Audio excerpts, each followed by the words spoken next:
Dispatchers help callers on the worst days of their lives. For over 25 years, we've been there.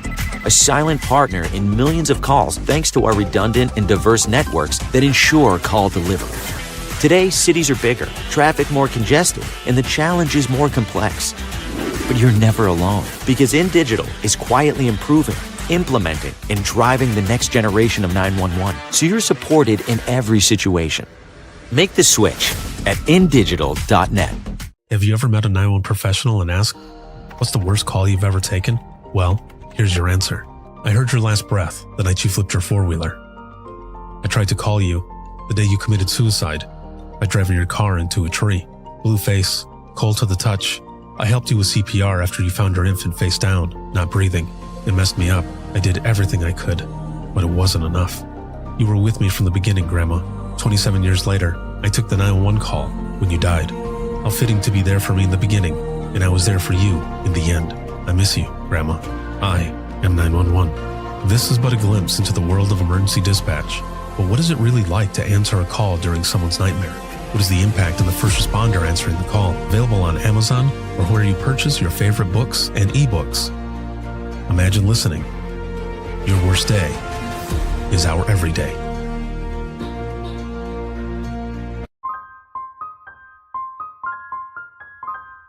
This is Jordan, and you're listening to the Code 7 Podcast Network.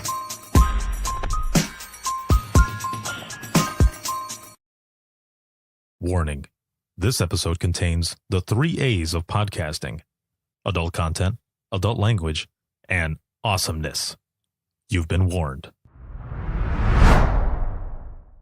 You know, how do I explain that? Hang up with me and call 911 so I can get a ping on your location, and we'll get an interpreter on the phone. Hand the phone to mom. This mom had to hand her child who is dying the phone to call in her own suicide. Attempted suicide. She makes it. Okay. I do want to preface that. But this came really shortly after a really difficult call that I had. About, a suicide that happened, at our PD parking lot. Mm-hmm. He calls me and it just, people sometimes call you to die. Right. And not everybody who calls you wants to be saved.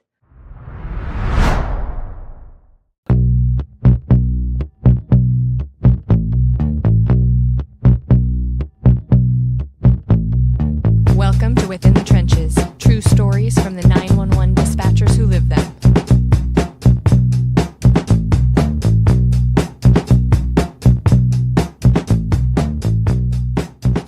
Hey, what's going on? This is Ricardo with the Code 7 Podcast Network, and this episode is sponsored by, by who? I don't know. I know. This is going to stay in there because I have said stuff so many times for it to just blur out of my head. Wow. You're telling me a tomato. I know. Keep it. I know. This is why I love doing this as well, because it's so much fun, and we don't ever know what is going to happen when we're recording. So I'm going to make sure to keep this in there. But this episode is sponsored by InDigital, leader next-gen core services, and this is Within the Trenches, true stories for the 911 dispatchers who live them. Big shout out to subscribers, as always. Thank you so very much.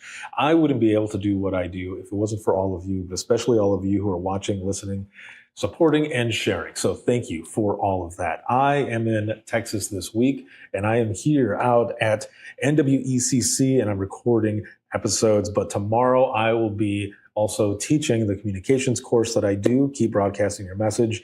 And then the following week, by the time this comes out, all of this will have already been done, but I will be in California, and that'll be out in Long Beach for the National NENA Conference. So a lot of episodes, powerful episodes, stories coming up. Make sure to tune in for all of that. But I am here with my next guest, and her name is Sydney, and she is a 911 professional with NWECC here out of Texas. Hi. So how is everything going? Oh, it's pretty good. It's Monday here, and it's going as good as Mondays go. This is very true. Yeah, there's a reason that Garfield doesn't like Mondays. But yeah, hopefully everything stays awesome. And it's actually your Friday today, right? Yes, thank you. Yes. So do you have every other weekend off then? Yes, I do have every other weekend off. This week is my heavy week, so I just worked all weekend, Saturday, Sunday. Today, I'll be off tomorrow, and then I work Wednesday, Thursday, Friday. But then I'll be off Saturday, Sunday, Monday, and only work Tuesday and Wednesday, and I'll be off Thursday and Friday. Nice. If the stars align, so no call-ins, hopefully. Align, please. Oh, I need it. It's summer. I'm trying to go do summer stuff. So that's true. Yeah, and I need the sun. The dark box has got my color this year. Oh man, being in Texas though, you talk about the summertime. I mean, how hot does it actually get here? I'm out of Indiana, so it doesn't always get super hot. I mean, sometimes we hit 95, and it's a different heat. It is. But I've been in Texas in August. I've been in Vegas in August. Oh, and I've heard that's different heat. Yeah. It's death. Yeah. What is it like here? So, I mean, it's pretty average, deep summer to be every single day to be triple digits. I mean, I think the hottest I would say that I've ever experienced probably like 111, 112. I mean, thank God they don't happen often. Depending on who you ask and where you are in Texas, but at least up here, that's not super, super common. But triple digits, easy every single day. I mean, people are crazy and they plan stuff around it or plan things through it and not around it. And I don't like those people. I don't want to hang out with you. Not outside, at least. Do you ever feel as though the heat plays a factor in some of the calls that you take? 100%. I mean, between natural discourse that happens between families and relationships, I mean, a simple honey, do the dishes turns into, I mean, if your AC's broken, I'm automatically probably going to put an alert on your house. I mean, somebody needs to be patrolling closely because it turns domestic really quickly. Or for sure, yeah. A lot of naked people. A lot of people tend to take their clothes off in public, and that's always interesting. I really would say it affects it quite a bit. Wow. I can only imagine. And even more so thinking back, 5 years ago during the pandemic, everybody getting cabin fever, but because it was like way more hot and everything else, like just all of that combined, I can just imagine the types of calls that were coming in. But before we get into a lot of these different calls and everything, how did you start in public safety to begin with? Because you're going on 3 years now, right? Yes. I always had a servant's heart. Like I always wanted to do something at least for the community. I didn't necessarily think I was going to change the world or anything, like, but I knew that my heart always lied in like community and service and, bettering myself so I could better my people, my community.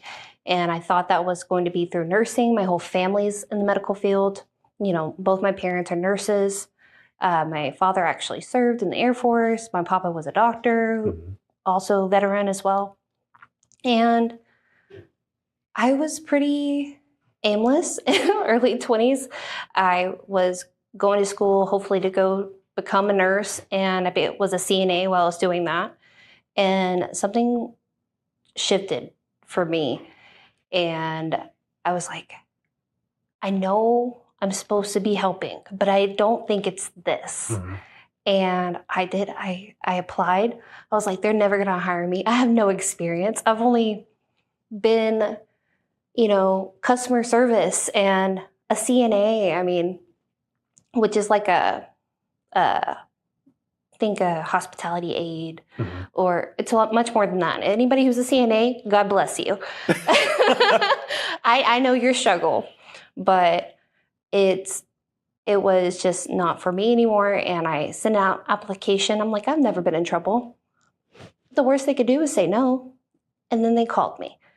And that's when I was just like, oh, well, I'll see how this process goes, and they'll tell me no later. And that process is so long and drawn out. And then I'm like, and when they offered me the conditional, I was like, no way you're for real right now. I have such minimal typing skills. They're like, well, we can teach you typing. We can make you fast. I'm like, okay, all right, let's do this. And I think I was as prepared as any other dispatcher could be prepared. Nobody, and so not at all. Nobody ever really, they try to tell you the nitty gritty of it. Yeah. You just have to live it. And so I went from a CNA for several years to becoming a dispatcher. And I'm the first one of my family. And I didn't even have friends who were dispatchers. So, I mean, it was a new experience. Oh, so, yeah. You came in green. So green. I barely knew the law. I knew not to break it, but... There you go. Yep. So do you feel, though, that anything that you did as a CNA or any other customer service stuff that you were doing kind of prepared you a little bit for some of the stuff that you were going to be dealing with? I do. I do, because the ability to pivot and adjust what you're doing, and in a moment's notice, just the situation can change at any time, but also has a lot of routine things that just need to get done every single day, no matter what. Hard day, soft day, doesn't matter. And that prepared me to really come in and utilize those skills. As far as emergencies, I feel like I was prepared, because you have to be a certain type of person to handle someone's worst day effectively, efficiently, and compassionately. And, the healthcare industry is really similar to us as dispatchers in that aspect. So it has to get done. We have to fix this, but moving in with kindness and compassion, but also concisely, is a really great tool that I learned. So that is awesome, and an excellent perspective as well, because going in that way, and I'm sure people told you this right off the bat as well, but when you first start taking those calls, if your voice is a certain way when someone is calling, that might be the first time they've ever called. And depending on how your tone is with them, that might be the last time they call. yes. So Yes. there is so much that goes into it, so much to be aware of. And when you first get in, and even maybe now, because even when I was 13 years in, there were some days where I would say, can I do this? Am I still in the right spot? I don't think you're in the right field if you don't ask yourself that at least once every other week, because you need to be reevaluating with yourself. Do I have the skills necessary to be compassionate and caring and efficient? If any of those answers are no, then you need to seek help in some capacity.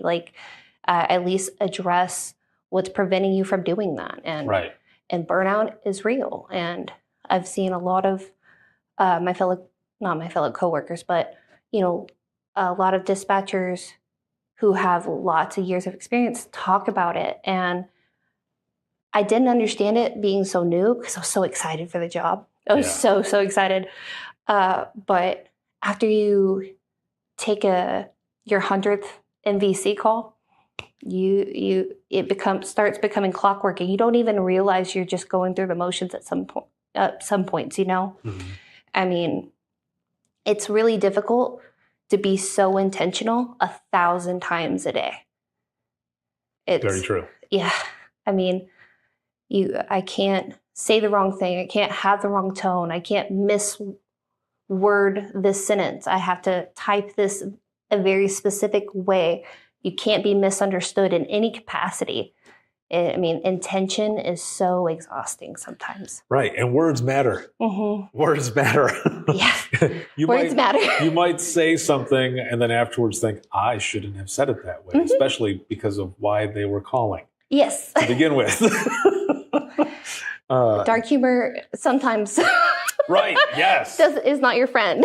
Right, exactly. You know, I'm just going to go ahead and say it because I know it's happened to some people that I know, but someone calling in and immediately you want them to hang in there and you're like, those were the wrong words. Yeah. Like hold on. Like, how about that instead? Just hold on with me, not calm down. Don't do that. Right. Take a deep breath with me. Okay. Yes. Tell me what's happening. Just calm down. You know, that could be a trigger for someone to make them, you know, get fully upset or whichever. And then you go back and you're like, okay, now what do I do? Yep. But you also become kind of a wordsmith a little bit as well. Like you know how to use your words to I promise I am say off certain camera. things. Yeah. So looking back, you find out that you're going to get the position. Did you get a chance to do a sit-along to see what it was like? Or are you just walking in and seeing everything for the first time on like day one? I saw everything day one. I mean, my specific process was actually relatively short. There's a real staffing crisis. As you know, like just turnover rate's really high. I mean, like you either have people who stay for 20 plus years or some people who are done within the first 3 months are not even getting released, you know, right. and out of training. And my first agency was experiencing a lot of people retiring or moving on to other opportunities in their life. And so they needed somebody in and out of training very quickly. I did my PHS, I did my mental, my physical, and my oral board almost all in the same week. I mean, if not just like a week apart, which is almost unheard of. I mean, and they're like, oh, we're flying through your background. I mean, all my socials or lack thereof, which thank God I didn't have such a huge digital footprint. My teen years, I was actually semi-responsible, I suppose. So, and no criminal history to speak of. So I was able to be put in pretty quickly. So our first day, it was like a short day, and I started that was the first day of training, but I guess it was kind of like a sit-in, but I was technically an employee at that point. Yeah. And not much happened. So I was like, okay, I can answer a phone. I can click the radio thingy. Yeah. Once I figure that out. And so I very much had delusion. I knew it was going to be hard. I love the way you put it. You had delusion. Because it's just like having someone come in to sit with you who wants to see what it's like, and then nothing happens. And they think like that. It's like, oh, well, I could do this. Yeah, that seems easy. You guys are just chilling here. And you're like, wait, dispatch gods hold keep on. it that way. They lure you into a false sense of security, and then they throw you to the sharks, okay? You sink or you swim. Sometimes it does happen that way. Yeah. Do you remember feeling like when you walk in, just to paint a picture for everyone who's watching and listening, what are you seeing? Like, are you seeing several people working on the floor, or is it just one or two? And are there like several monitors, a couple of keyboards? Oh, yes. Are they eating all at the same time? What did you see? But also, how did you feel when you were seeing all of this? Was it overwhelming at all? Absolutely overwhelming. In fact, that would be the word that I used. I mean, I walk into this secure, locked in box is what I like to call it, the box, the dispatch box. So very limited people, human access. And the first agency that I worked with, we had a 2 console capacity because we were just over one city. And at the time, because of the staffing crisis, but it was a 1-person minimum. So I was watching that one person on 1, 2, 3, 4, 5, 6, 7 screens, navigate, say hello, introduce themselves, type out an email, and eat her lunch at the same time. And I was so impressed. I was stunned. I was like, okay, that's going to be me. I'm going to be you. Yeah. And that fear kind of starts sinking in just a little bit because like imposter syndrome. I'm like, what if I'm not good enough? Like, I'm so excited and I want to do this, but there's always that potential for failure. Right. And in this job, when you fail, people get hurt. Mm-hmm. And I was very lucky to have always that sense of understanding that like you don't have a lot of room for error. That gravity, I was very lucky to understand that early on. So I'm blessed in that aspect. But she was just kind of just doing her admin stuff. She wasn't necessarily, she was checking on a few officers. I think they were on like city ordinance violations. I mean, she was just kind of catching up and, you know, her attention is 12 different places, but also exactly on me at the same time. And she was awesome. She was great. And she had been doing it for 5 years at that point, I think. She was a pro. She was literally the coolest person I had ever met at that point.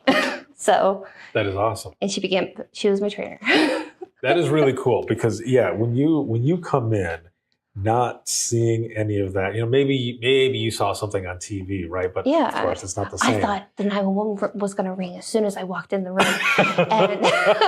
and that I was going to have to like disappear, like drop out at the back. And I'm like, oh wait, that's actually my job now. So right. I'm going to be here for that. Yes, exactly. Yeah. You know, you see someone doing something that you would almost imagine like an octopus. Because they're doing so many things, right? Yes. But that's all it is. It's them doing and doing and doing. And you have that moment where you're thinking, one, I want to be like them, but also, how long is that going to take? Exactly. You know? Watching her type, which was my biggest insecurity at the time. Yeah. Because I told myself, Sydney, you can do hard things. Mm-hmm. I can do anything I set my mind to, even if they're hard. I can learn and I can be adaptable. I've proved that to myself before and I can do it again. This is just a new skill that I'm developing. It's okay. It's going to be fine. But watching her type, just it was so ridiculous. I was like, oh my God, I'm going to have to practice that. And I did. I practiced. Yeah. Hey, well, that's awesome. While I was in my call taking phase, and especially when I was on nights at that point, I literally did not waste a second. Not on like typing test, 10 fast fingers, trying to get my word count up because I was so nervous about it because I wanted to type like that. I was convinced that I would require that immediately. Like as soon as I was released, it was going to happen. Like I was going to need that skill. I wasn't necessarily wrong, but hey, I love that you put in that effort. And continue. No, for real, because that is a good thing. I mean, there would be sometimes I would be sitting there just going over policies and procedures, or I would be testing myself with the map because I wanted to be good at just like everybody else. And sometimes people would say, "Well, you know, you don't really have to do that." I'm like, "Yeah, but I want to be ready." I want to be. I want to be the best part of this job. I want to be capable of the maximum to prepare for the day that I only have the minimum. Right. I'm like, I don't know. I mean, exactly. No, you're right. One of my trainers also typed like this. Oh, the tried and true hunt and peck. He was quick with it. I will say that. He was as fast as my first trainer like this as he was like this. He told me, he's like, he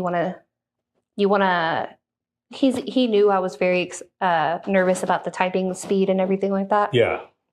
He didn't understand it because he typed like that. He's like, be a better note taker. And he's like, be more concise in your CAD notes. Learn to abbreviate. I'm like, okay, so that's another skill. All right, let's do that. Right, yes. Yeah, there's a lot of abbreviations when you're typing in the narrative. Mm-hmm. Like for us in RAT would be ENR. Yep. You know, and so you would just cut things down. But I noticed sometimes I've been out of dispatch since 2013. And sometimes I will text people like that. Yes. Oh, I do it all Yeah. the time. It's so bad. And they're not people that are in public safety. And they're like, I don't know what you're saying. I'm like, oh, Yep. this isn't a person that would know. Yep. Like, okay, my bad. But, you know, a lot of that stuff stays with you. Yes. And we vertical dispatched at that time. So, meaning that we took our own calls and dispatched them at the same time. So it doesn't matter if I didn't understand my notes. I heard what I heard. Right. Okay, like that typo, meh. And I'm literally telling the officers exactly what they need to know. So like it had to go through me to get through me to get to them. So like not a big deal. Right, exactly. Here at my current agency, we're horizontal dispatch. So one person's on phones, the other person's on radios. And girl, I need you to tell me what that means. Like the slashes, the ... dots, different styles. Right. It matters. Don't type in lowercase letters because my brain doesn't read them fast enough, okay? Like caps only, please. And so that is interesting. Yes, when you're working with other people in learning those different dynamics of how people work, how they type, what they're doing, and if you're close enough, saying something loud enough so that the person on the radio can hear you and just put it out. Yes. Or you yell it over as you're still typing it in. That's getting one of these, like trying to get your attention of like this detail that I can't type fast enough because I'm still listening and regurgitating. But hey, also has a gun, like yes. like somebody else has a knife, like so. There are all of those things that come into play, and they work. Yes. You know, you're putting them out there. Going back to the beginning. Do you remember your first call or some of the earlier calls that you took starting out in your career? So because of the time that I came on the staffing crisis, my training was hard and fast. And that first day was, I think my very first call for service, my very first call sheet that I ever put out was either like a parking complaint or a city ordinance violation. Again, that false insecurity that quickly dried up very, very quickly. Yeah. And I was so proud. I felt so a part of the bubble, you know, but also like there's always that like feeling of like earning your spot, earning your place, like who's the new person? Like, I mean, I've never done anything but police dispatch as far as dispatching goes. And so, you know, I don't have any relationship with the officers. They don't know me from Adam. I mean, and I'm expected to give them important, crucial details that are going to, you know, give them their safety and prepare them on the way to their call. I had none of those thoughts in my head when I took that Sydney ordinance violation. But I was so proud of it. But it was quickly dissolved because by the time I remember finishing my first day, I remember making it all the way out to my car, dry-eyed. But as soon as I started driving home, just bawling, just crying, because it was just one of those days, a random Tuesday. And nobody liked each other. Everybody wanted to fight, and everybody had a weapon. And, you know, people were driving people off the road and then wrecking with them and then getting out of their car and fighting each other. Like, jeez. It was also right before Christmas. So the holidays, as any of you dispatchers know, like holidays can be really harrowing. Yeah. All that time with family. And I mean, it felt like my first week was just mind-numbing, learning the system, learning what my role is, what my expectations are from me, and it just never stopped.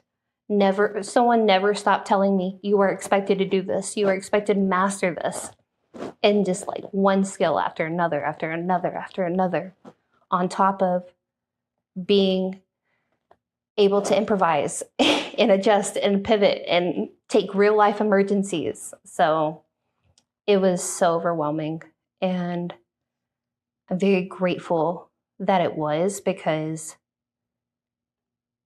it fortified that feeling in my heart that like I can do hard things. This because I told myself this is as hard as it's going to get. Once I learn the skills and I get good at this, it's going to be fine. I'm going to be fine. So I mean, it was great, and everybody was just so kind and understanding. I mean, everybody was so gracious with me. I mean, they gave me a lot of grace. Mm-hmm. And so the very early first few calls, I had no idea. I had no idea. And then by the time I was so overwhelmed with my job duties and everything like that, it was like, okay, this is the worst it is. And that scale just kept growing. Like my 9s and my 10s kept adjusting, you know? Right. And every time you got like just a regular admin call, every time that phone rang, I'm like, oh my God, please don't yell. Please don't yell at me. But I think it forced me to ask the questions of like, am I capable of this? Can I do this consistently on a regular basis? It was very humbling. Humbling. Yeah, for sure. This profession can definitely be very humbling, especially in the beginning, because you see certain things, especially when it's local news. Okay, like you might check out local news or whatever, and you'll see a story, maybe something that you were involved with, and you'll think, wow, there's way more to that than what they just put out there. Yeah. Or even before coming into public safety, you see certain things, but then when you get in here and you're taking the calls, you realize there is way more going on in this world than you thought. And those, shades. The rose-tinted glasses. Rose-tinted glasses, yes. They're off now. They come off. Yeah, because you start to see some of how humanity can be. Mm-hmm. And some of it is pretty dark. Mm-hmm. But there are also a lot of good moments as well. There's a lot of funny moments as well. And, a lot of times we don't think about those, but it's good to hold on to those as well. Because, and I tell people this all the time, especially in class, I'm a firm believer in journaling. And I would love, if I could, to go back in time to tell myself to journal sooner, to write down all those wins, to write down those funny moments, so that when I'm in that moment after hard call after hard call after hard call, I can look back and remember the reasons of why I'm doing what I'm doing. That's a great idea. I mean, you never know you're going to need to remember those wins when, your bad days hit. Right. I mean, and I think I almost felt like, especially in the beginning, I wasn't allowed to have bad days. I wasn't allowed to show that this was hard for me. Like I wasn't allowed, no one was telling me that I couldn't. I mean, everyone was super supportive and very kind and assisted me in any way that I could to help me succeed. I mean, I was very blessed to walk into an agency that cared, and I have that now, but it felt like I had to prove that I was mentally and emotionally strong enough to do this and do the job well and not let it affect me. Because if I showed any of that, someone's going to be like, oh, you're not right for this. Oh, here in a couple months, you're going to be running for the hills. And I didn't need anyone else's doubt on top of my own. Right, exactly. So, yeah. The job is hard enough as it is. Yep. Why are we going to be shitty to each other? Let's just, be there for each other. I'm glad that you had that support, because I have spoken to people who they don't. No, they will go in there. And I mean, I have a buddy of mine who he's on the private side of 911 now, but he used to work for Las Vegas Fire and Rescue. And he has a class that he teaches, and I can't remember the name fully.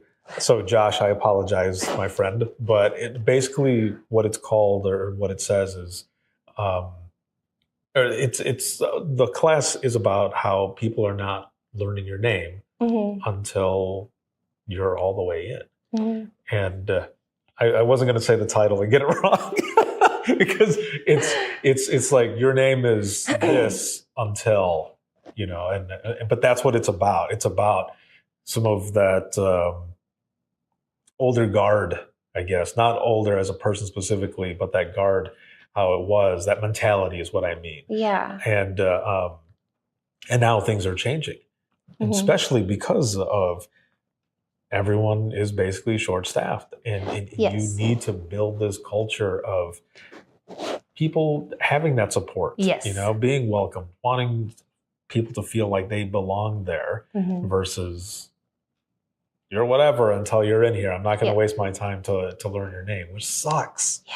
Like, we want people to stay. And I can imagine, like, especially in like larger agencies than we are now. I mean, we're still growing, and we have plans to continue to grow. I mean, we're at 2 staff minimum now. I mean, but it soon will be 3, and it's just so hard to think that you wouldn't support the people who are your first line defense between not only your officers but the community, and really invest in the people that you want on that console. Who, if you're in your worst day of your life and you call 911, who do you want to answer the phone? The person who is well supportive and is able to live a well-rounded life and has resources that they can have, and has trainers that encourage and really, you know, show compassion to them and understand their struggle, or the one we're just letting sink or swim, you know.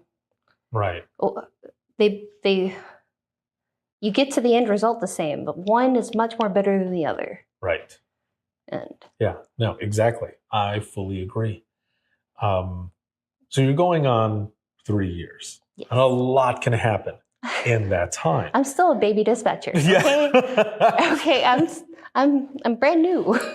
Well, I will say, a lot of people say that between the 2 and 3 year mark is kind of the sweet spot for where people feel that they're dialed in. Yes. You know, in the beginning, like, you can learn all of the policies and procedures, you can learn all this other stuff, but you feel really like dialed in. That confidence around that time is really settling.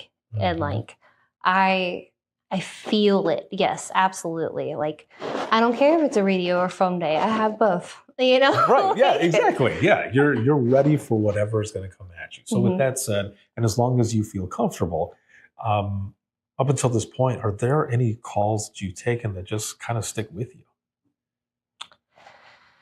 Yes. I mean, we all do. I think the ones that stick with me the most have come in, especially with my first year dispatching, where I'm still finding the feet underneath me. And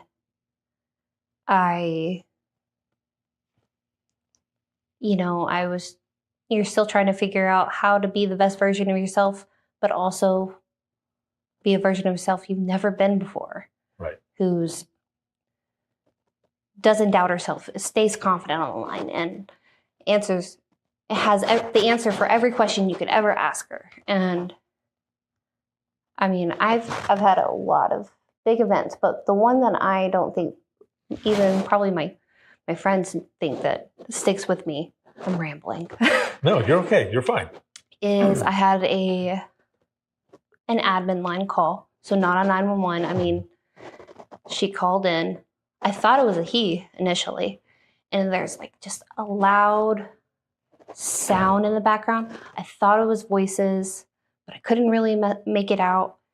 And then I hear hello, and I'm, hello, this is the police department. How can I help you? And they then proceed to tell me that they had hurt themselves. They had cut themselves intentionally, and they're hurt very, very badly. They did not want to be found, but then they were found by their mother, and they were a minor. And then I understand in that moment, because it took me way too long to understand what was happening. Now, where is this happening? Arabic's her first language. And her mother in the background is speaking hysterically and sobbing and wailing because she found her daughter in the closet attempting to take her life. And I know now that I'm working on a very crucial time frame, and I have literally nothing to go off of. I don't know where you are. You're not pinging on a map or anything, but and she's losing consciousness. And I'm like, just give me your address. Tell me where I can send help to. Tell me right now, okay? And as she comes to again, she tells me her address, and I'm just praying that I heard her correct through the accent, through the tears, because she's also crying. It's still hard to me because on an admin line, you can't conference. I transferred it over to MedStar. I get the officer started immediately. I mean, I'm just hoping that I have the correct address, praying. We don't have any history there, so I can't confirm. And I have to, as soon as I let go of that line, I just feel such numbness, because like all that moment of that fear and everything is like, can't be about me right now. Right. I call back MedStar and I make sure that they got this call for this address. I'm like, okay, great, they're coming. And, try to get a little bit of update from the caller or from the operator. And the last status they had was awake and breathing. So my officers are all running code and they get there really quickly. And I didn't have a single call come in as I worked that call. And that was so rare. And I'm just sitting there in just silence in this box that nobody else is in, alone. And what if I sent them to the wrong house? What if I didn't understand them? What if they had passed out and they didn't wake back up? What would you do then, Sydney? Like, how are you going to save this life? How are you going to save this child? And think about it a lot. And culturally, I feel like, a lot of people don't trust police and they don't feel like they have access or can trust 911. How do I explain that? Hang up with me and call 911 so I can get a ping on your location, and we'll get an interpreter on the phone. Hand the phone to mom. This mom had to hand her child who is dying the phone to call in her own attempted suicide. She makes it. Okay. I do want to preface that. But this came really shortly after a really difficult call that I had. About, a suicide that happened, in our PD parking lot. Mm-hmm. He calls me and it just, people sometimes call you to die. Right. And not everybody who calls you wants to be saved. And the ones that you do, you want to save them all regardless. And I think about it so much because if her mom just understood that, I could tell in your franticness of your voice, but I have a pinging location. I could send you somebody and we can get there when we get there, They didn't know that. They didn't understand that. Yeah. And the what ifs, you'll drown in them. I did. I drowned in it. and then like right after I took that call, it was 2 days after that I had to go to a trauma debriefing for the one that I had the week prior with the officers and everything. So I had to go unpack that call previously that while I was still dealing with something new and fresh, because it was the first time that I was like, I didn't even question, like, what do I do if I don't know where to send them? Especially when there's an emergency. Let it go. She accidentally hangs up. I call the number back. Who answers? Her mother, who doesn't speak English at that time. How I was so brand new. I didn't Wow. have any of the answers. No one around to ask at that time. And I'm lucky it worked out the way that it did. I'm blessed. So. What a profession. There's so much that happens is what I'm getting at. There's so much that happens. There's so many different avenues that certain calls can go down, and certain things that you, like I said before, you can train and train and train. But when it happens, sometimes it goes out the window because you have to think outside of the box, or Right. you have to think of different, aspects that might not have been there in whatever training that you were, taking at the time for something specific. Right. And you got to go through the motions. Sometimes you got to think outside the box. You have to give the phone to someone that is going through this instead to be able to get someone where they have to go. And it's a lot of pressure. Nobody tells you how how critical just everybody tells you got to be quick. Right. Every second matters. But when the other person on the other line is literally seconds away from being in this world and then not, Right. It felt like years between understanding what was happening and getting that address and then transferring. It felt like so long, and I'm beating myself up. I felt awful. It was one of the days that I genuinely was like, am I good enough? And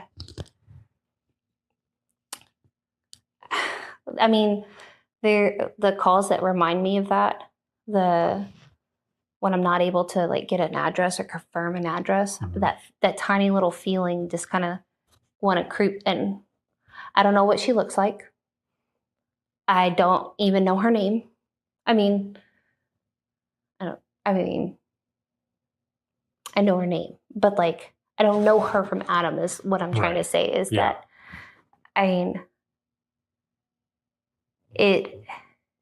I feel so much more involved in her life than she will ever be in mine. And she was such a critical and important person in my life, and she has no idea who I am. You know what I mean? Right. Yeah.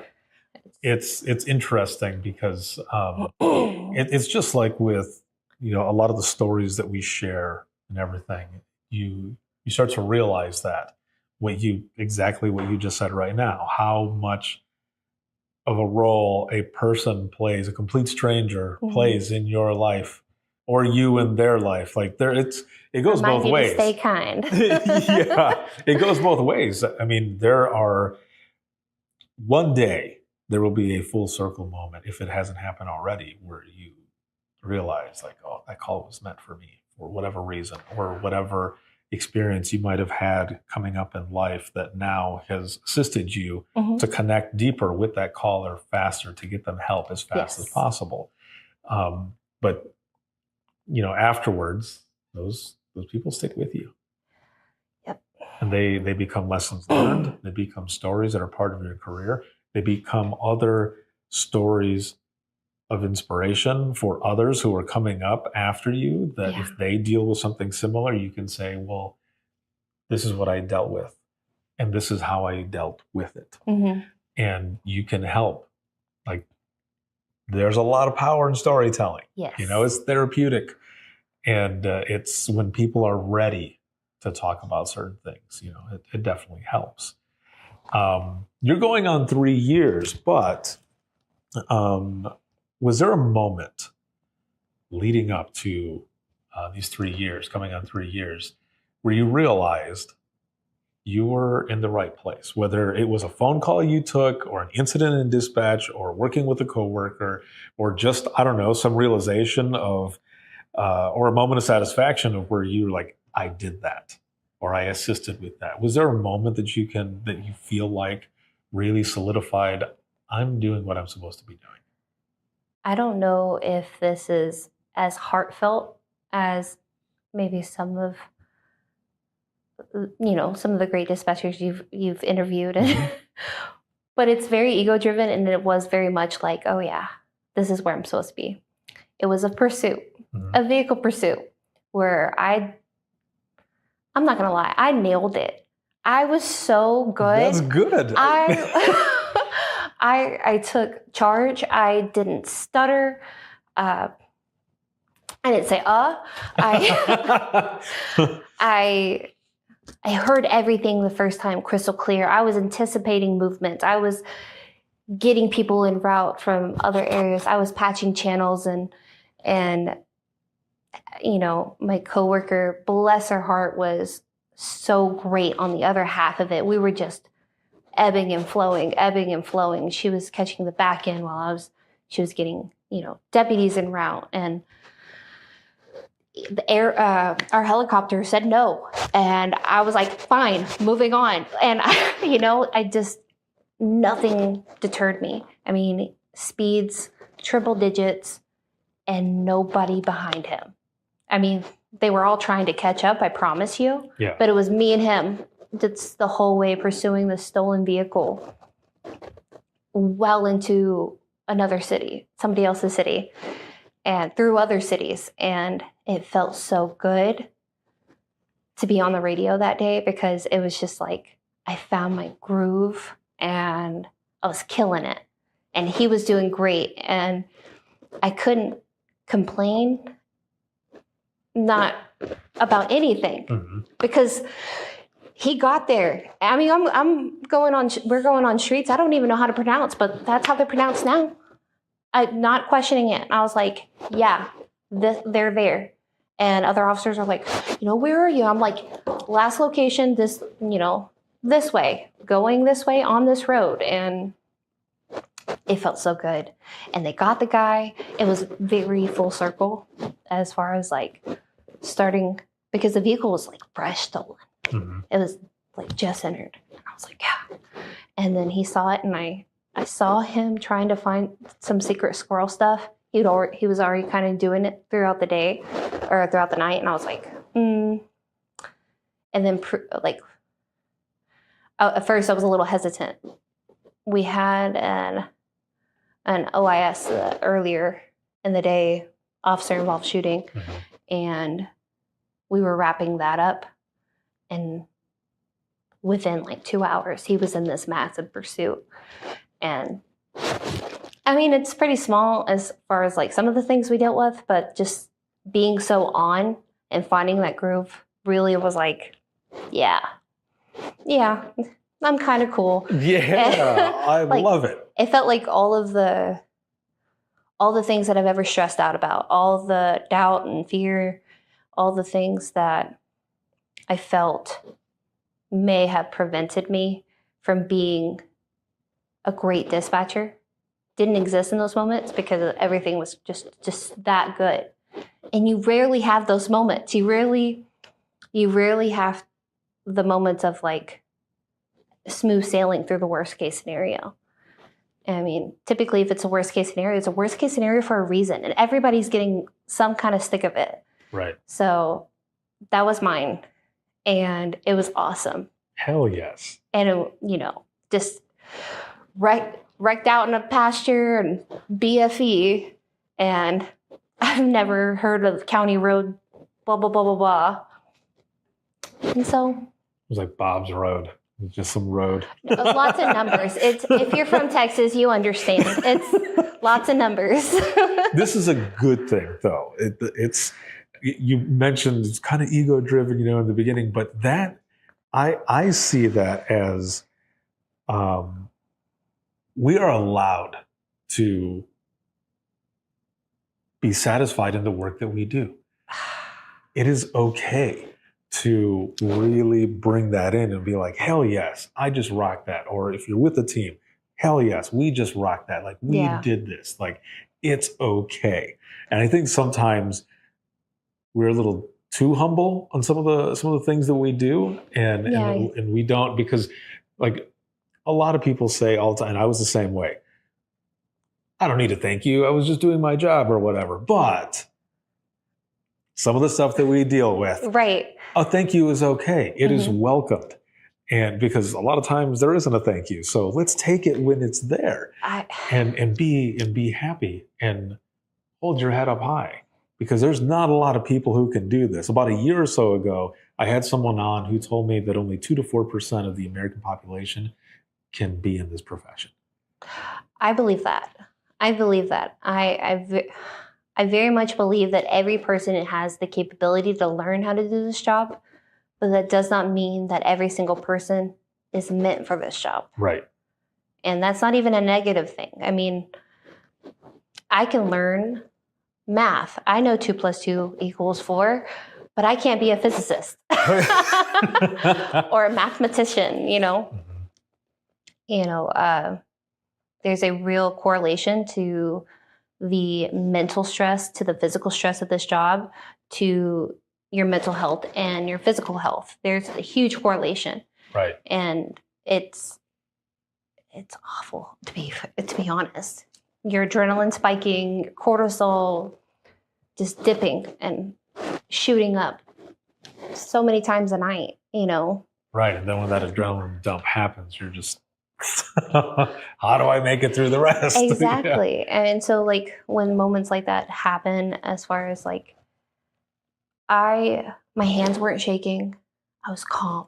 I swear, I was like so honed in. It was the best moment of my life. I even knew it was the best moment. Maybe not of my life. Forgive me, husband, if you watch this.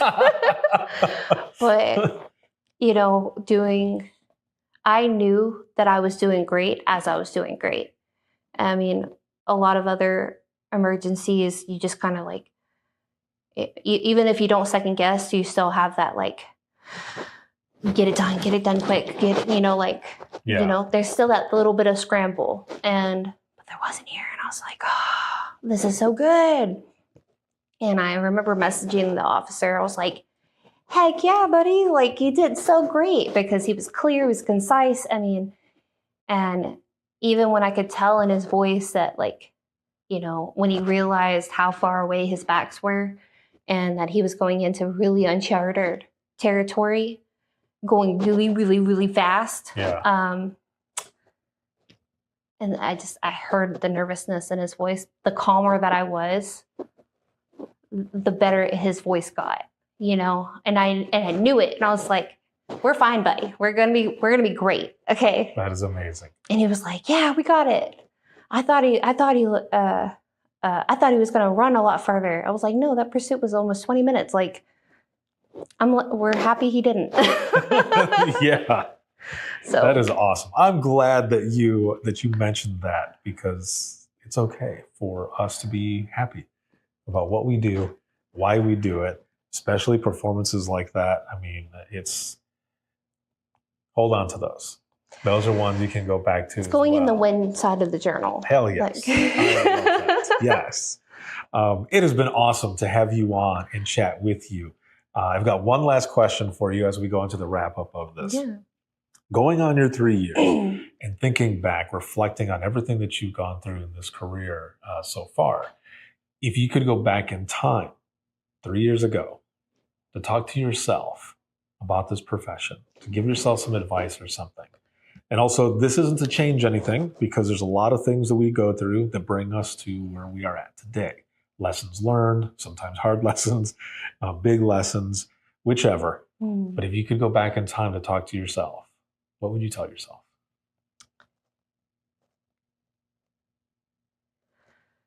Probably be kind to yourself. I mean, becoming and learning how to be a dispatcher was probably one of the hardest things I've ever done career-wise, probably my entire life. I mean, just the more you learned about it, the more in-depth, the further into the career that you got, the more you understand just how critical your role is, and the more fear you have of messing up. And I was so hard on myself. I remember just going home with my training manual and studying as hard as I could and trying to learn my signal codes and the maps. And I'm highlighting, areas. I actually had a map. I had a map that a coworker drew for me, where she highlighted hotspots, landmarks, stuff like that we frequent. And I'd study it because I'm not from this city. Yeah. I don't know it like the back of my hand. And I was so hard on myself. I don't regret being as hard on myself, but I would go back and remind myself, be kind. You're doing a hard thing. Don't let anybody tell you this isn't hard. You're allowed to understand that it's hard and be kind still. And I still have to remind myself of that because I am just human, not a machine. Exactly. I wish every dispatcher could really just say that to themselves. Like, you have bad days, you're human, like you're doing a hard thing. Even if you've done this NVC 100 times, this alarm call 100 times, more like 1,000, like, stay kind to yourself. It's okay. Like, deep breaths in, deep breaths out, woosah, all that. Like, everything that's bad in the world will stay in the world for just a moment while you take a moment to collect yourself and tell yourself that you're doing a good job. Awesome. Yeah. Thank you very, very much. It has been excellent to have you on and learn more about you and just hear your perspective on this profession. And it has been excellent. Thank you for what you do in this profession. Thank you. I really do appreciate the opportunity to come here and speak. And I love what you do and highlight, our daily struggles and everything. And it's very refreshing. Thank you. I appreciate it. Thanks. Hang tight right here for everyone who's watching and listening. If you have any comments, questions, you ever want to be a guest on the show, you can email us, but the easiest way to do all of this is to simply go to links, and that's linkswith2i's.co/IAM911. You'll find everything there. You'll find my email, social media, where to hear the latest episodes of Within the Trenches podcast, as well as the Imagine Listening podcast.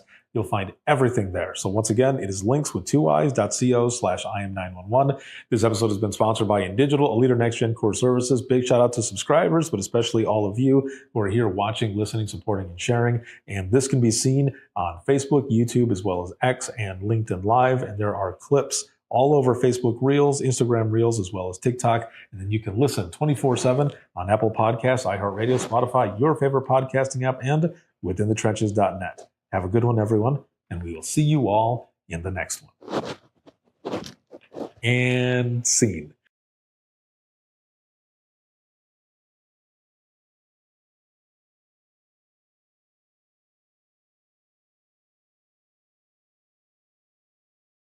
Imagine listening to someone's worst day every single day. Imagine listening as someone experiences life through their worst nightmare to the miracle of birth or a life saved. I'm Ricardo Martinez, a former 911 dispatcher, and for years, I've been recording the voices of a hidden world, ours. I've provided a space for 911 dispatchers to share their powerful stories. It started as a peer support session and continues. Dispatchers sitting together, sharing out loud, or writing down what they couldn't say. Some stories will grip you.